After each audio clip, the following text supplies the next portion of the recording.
नमस्कार दोस्तों, आप सब कैसे हैं। आज मैं आपको मलेरिया फ़ीवर के साइन सिम्टम्स, उसके कॉजेज और उसके आयुर्वेदिक ट्रीटमेंट के बारे में जानकारी दूंगी। तो मैं डॉक्टर सुनीता आपका लिव हेल्दी चैनल में स्वागत करती हूं। तो चलिए शुरू करते हैं।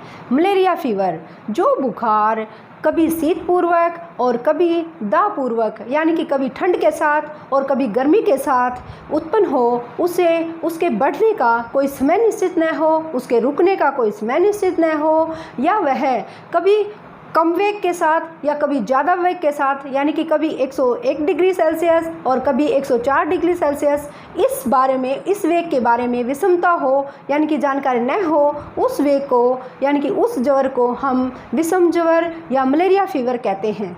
मलेरिया फ़ीवर का कारण एक पैरासाइट है जो कि प्लाज्मोडियम के नाम से जाना जाता है।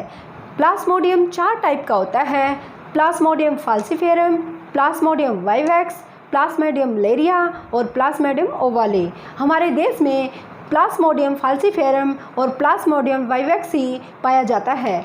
इसका कारण यह एक मादा एनाफिलिस मच्छर के काटने से होता है। यह मच्छर उन स्थानों पर ज़्यादा पाया जाता है जहाँ पर गंदगी हो, और मच्छरों के अधिक होने के कारण ही मलेरिया फ़ीवर होता है। तो चलिए अब हम मलेरिया फ़ीवर के लक्षणों के बारे में जानते हैं। Fever with chills and riggers यानी कि फीवर जो है वो ठंड के साथ आता है और कभी कभी रोगी को कंपन भी महसूस होती है और रोगी कपकपाने लगता है। वीकनेस, रोगी को कमजोरी महसूस होती है। जॉइंट पेन, मलेरिया फ़ीवर के कारण कभी कभी रोगी को जॉइंटों में पेन भी होता है।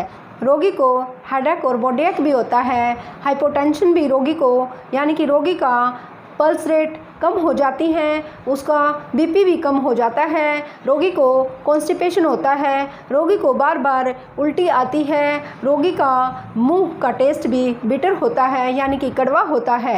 ये सभी लक्षण मलेरिया फ़ीवर के रोगी में देखने को मिलते हैं। मलेरिया फ़ीवर की रोकथाम के उपाय।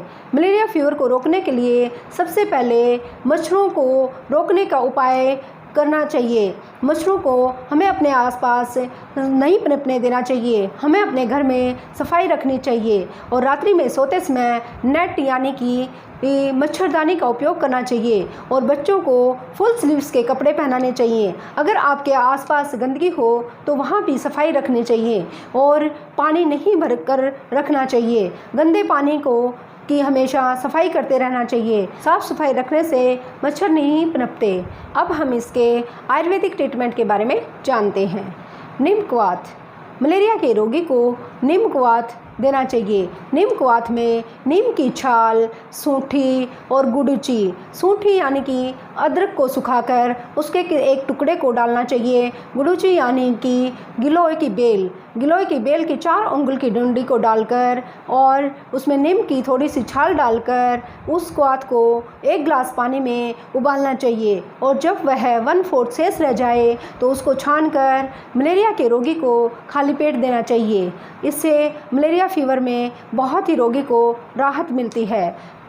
8 काली मिर्च और 8 तुलसी के पत्ते और छोटा सा अदरक का टुकड़ा 1 गिलास पानी में, इन सब को भी उबालकर 1/4 शेष रहने पर रोगी को सेवन कराना चाहिए। इससे भी मलेरिया रोग से राहत मिलती है। महासुदर्शन घनवट्टी 2-2 गोली सुबह, दोपहर और सायं तीनों टाइम गुनगुने जल के साथ रोगी को देनी चाहिए। अमृतारिष्ट 20-20 ml समान मात्रा में पानी मिलाकर रोगी को सुबह और शाम देनी चाहिए। विषम ज्वरांतक लोह 250 mg, गोदंती भस्म 500 mg और परवाल पिष्टी 250 mg, गुडुचि सच 250 mg, इन सभी को प्रातः सायं जल के साथ सेवन करें। रोगी को मलेरिया फ़ीवर के अंतर्गत नारियल पानी, अनार का जूस, सेब, मुनक्का और खजूर का सेवन करना चाहिए। अगर आपको हमारी ये वीडियो पसंद आई हो तो वीडियो को लाइक कीजिए, चैनल को सब्सक्राइब कीजिए और शेयर कीजिए। जय हिंद, जय भारत।